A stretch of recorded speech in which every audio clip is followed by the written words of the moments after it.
that, we were concerned we were going to plateau. As you know, with other countries in Europe, Sweden, you know, they had that plateauing. And so when QI came along and we got invited, we were like, yeah, do you know what? We could see the advantage that other places has had, and we could only but give it a go, really, and see if it would help us just rein towards what we could do. So initially, this was the QI beginning, a very, very, very tiny part of our massive fishbone. Literally, the fishbone cannot fit anywhere on a screen in total. We really struggled. There was so much we wanted to look at, so much we wanted to do. So we looked at what we called the drifters. This was the group of patients. We'd done a newly diagnosed pathway where we had patients card counting from the word go, which was a big thing for us. That was many years ago we started on that. And we were finding we were doing really, really well initially within the 6 months, maybe up to a year. And then after that, we were finding that their HbA1cs were drifting up. And actually, we wanted to look at how was that. We felt this was a cohort that were motivated, that had a little bit of burnout at some times, but we were very lucky to have psychology input. You know, what could we do? So from that, we looked at what the team was like, what clinic was like, patient discharge, and then actually we came down to one thing: communication and education. And our biggest thing was communication. And actually, though we pretty much did say the same things, sometimes the way we said it or what we were saying was being misinterpreted. So our biggest part of our project was one team, one message, and we stripped ourselves back to how we were talking and how we were explaining, just so that we could move forward as a team. So our purpose, and we were working today, common language. That was our biggest barrier. Like I said, we weren't necessarily saying the wrong thing, it's just how we were saying it and that interpretation. We needed equal access to information for all of our cohort. Actually, Laura just said, you know, we're in got quite high deprivation. And it's really important that our patients, we can engage with them in any way we need it to, but it also that it was consistent and it was equal and it was a common language we were using. And within this, get the engagement, we've got a high proportion of teenagers on our caseload. And actually, how could we support them, engage them in the care with us, and then monitor and measure anything we did. So way back in 2019, we could not believe the date when we thought about this presentation, how far back it went. We started off with small changes from the new diagnosed pathway, post-discharge. We looked at all the information we could, what we could ask of them and what they could ask of us, and actually really set it in stone. We had a first team social. We took that on from the Cornwall wave. We realised we weren't actually enjoying ourselves enough together. August started well. We were compiling advice files, looking at what we had already. Unfortunately, that led to summer holidays impacting on our QI team project and progress. That was one of our barriers. We're in awe of you. I've said it to the group that I was with earlier. We're in awe of you guys doing this through COVID, because we found summer holidays and annual leave bad enough, let alone having a pandemic. September was the team to refocus. We wanted to measure and monitor any parameters, anything we'd agreed. More ad hoc meetups. Often it was coffee down in the nurse's office. We started getting goodies in the office, which again you can't do now. And suddenly the consultants would appear. Don't tell them that, but we do have a biscuit tin that is going to be sorely missing one of our consultants who's moving centres. 2020, this was nearing our end in the QI project. We made clinic changes. We had topic of the month. And as I've already mentioned to the group I was with earlier, we did patient feedback with just milk bottle caps. Literally, as the patient came out, as the parent came out, can you just put red, green or orange if you're indifferent with the clinic? So we wanted to sort of look at what we had learned, what we tried. With the team message, it needed to be consistent. We wanted to increase our contact time together as a team. We have weekly team meetings, but they'd kind of lost their path. And a lot of people kind of felt like, oh, you know, they'd either be late or wouldn't turn up because there wasn't really that structure to them. There wasn't sort of the value, you didn't feel any value coming out of it. So that was sort of the first thing to focus on. We did a team questionnaire on language. This was probably one of the most sort of revealing things, wasn't it? It was a very simple questionnaire that was sent out to the team with the same questions, and I wanted all the answers back. And then we looked at what everyone was saying. and it really highlighted where the points were that things were being said differently, just the odd few little bits of wording. So that was really what we needed to sort of tighten up on. We then looked at technology, and moving forward with that, we wanted to have a social media presence. We were trying to look at sort of online clinics.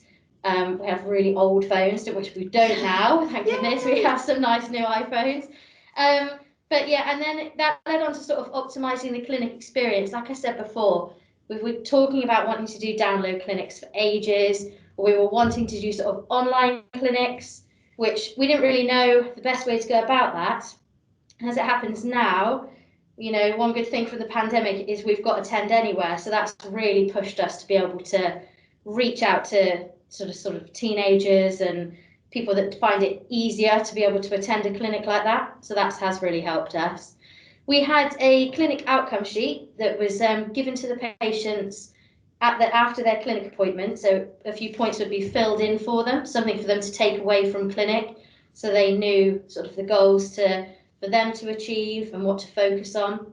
We also had a 10 tops tip sheet, which was really well received, wasn't it? It was very simple, just 10 points, just to remind them, you know, what to do. Back to basics, isn't it? Yeah, absolutely back to basics on that one. And it's really, really simple. Like, we were having these teenagers that were just out of the national average range we wanted. They were in their late 50s and the 60s HbA1cs. And when we actually stripped it back and actually handed them this leaflet, we said, is there anything on the back of this leaflet that you're not doing?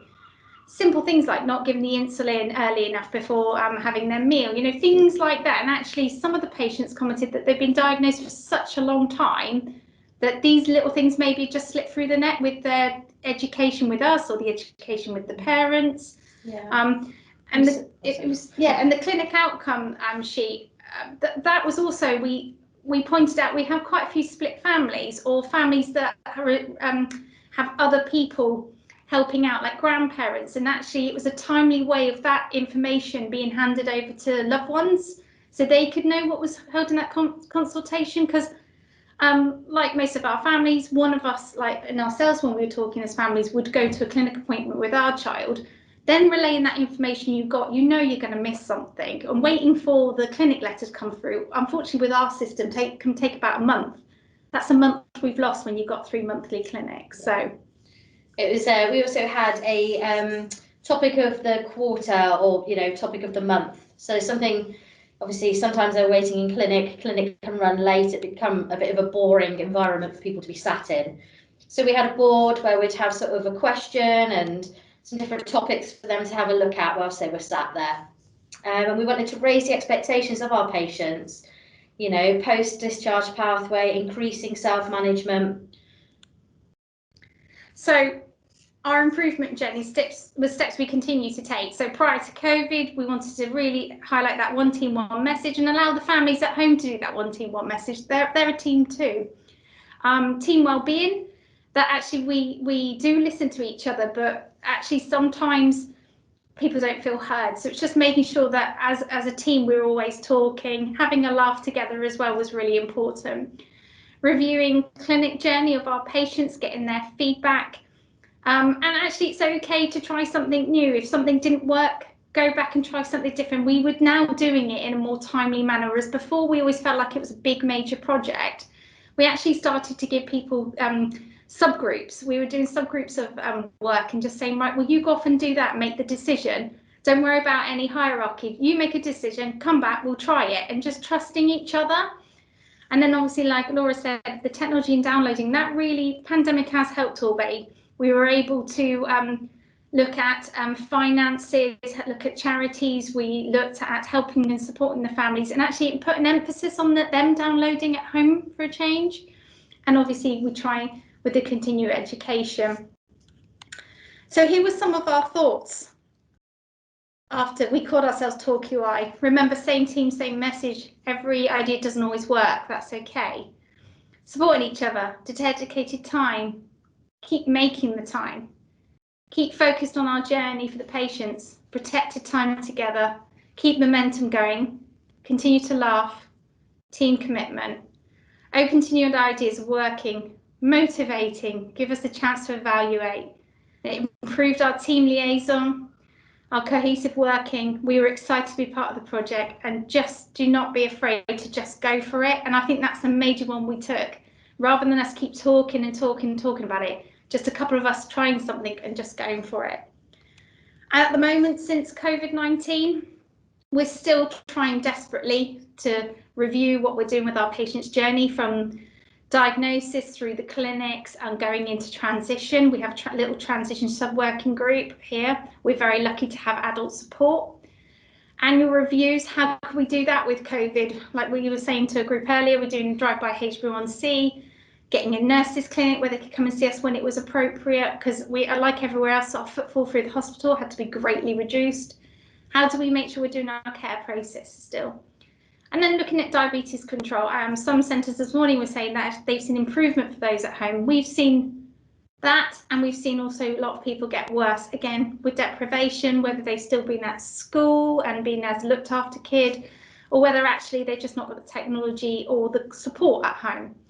Looking at our complications pathway, we wish we could clone Laura for everyone. She's amazing, and she's actually done a complications spreadsheet for us, which highlights when our young people have got any problems. It's inputted in, it flags up, which is fantastic. And we're very lucky to have a psychologist as part of our team. And that's us at Torbay.